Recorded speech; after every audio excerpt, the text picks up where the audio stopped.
Hi everyone, James Blacklaws, JB Commercial Finance. It is Thursday the 25th of March, coming up to the end of the first quarter.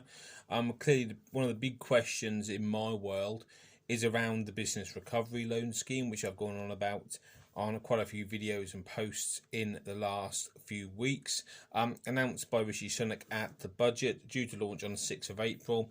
In all honesty, the information we have with regard to this scheme hasn't really changed a huge amount since the day of the budget. We're still awaiting an awful lot of the information, the intricacies. And a lot of that is due to the fact that each individual lender is trying to find out what's going on with the scheme and how they're going to actually allow clients to apply for it. So obviously in my game I do a little bit of digging, talk to a few people in the know, a few people are going to be administrating the scheme. And one of the key questions really is to ask who is actually going to be able to offer the recovery loan scheme. The CBILS loan scheme was rolled out to an awful lot of lenders. Initially, it was around about 30 odd. By the end, it was well over 100 lenders can offer this scheme under a variety of products. Now, some of those lenders won't be able to offer this scheme because they don't specialise in products of the nature of the four key products that a recovery loan scheme will offer, which are loans, asset finance facilities, invoice discounting, and overdraft facilities. So if you're offering bridging finance, presumably you won't be able to actually participate in the scheme, but we don't know for sure yet.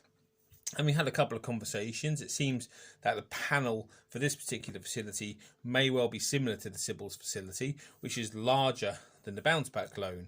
The bounce back loan did not have as many providers. A lot of the sort of the fintech lenders, the likes of the Funding Circle, iWalker, etc., etc. Yes, they offered the bounce back loan. Some of them offered the bounce back loan, but a majority focused on the CBILS loans because it was larger and I guess more profitable for them and easy to administer. So the anticipation is that the CBILS lenders would probably, most of them, be able to offer this scheme as well. The way it's going to be administered, we believe, is probably very similar to the old EFG loan scheme, which formed the basis of the bounce back loan panel when it first got announced as well. So these things all tend to do full circle.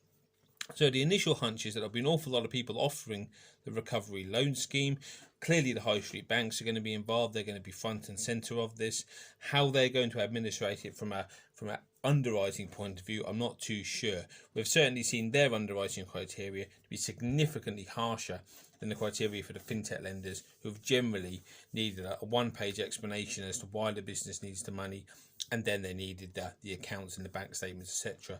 While banks were generally asking for business plans, forecasts, etc. I suspect this may well be very similar.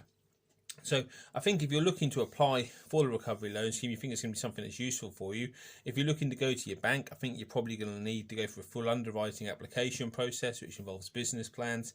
If you're looking to a fintech lender where the rates might be slightly more expensive, you probably won't need to go into that level of due diligence, but we'll find out.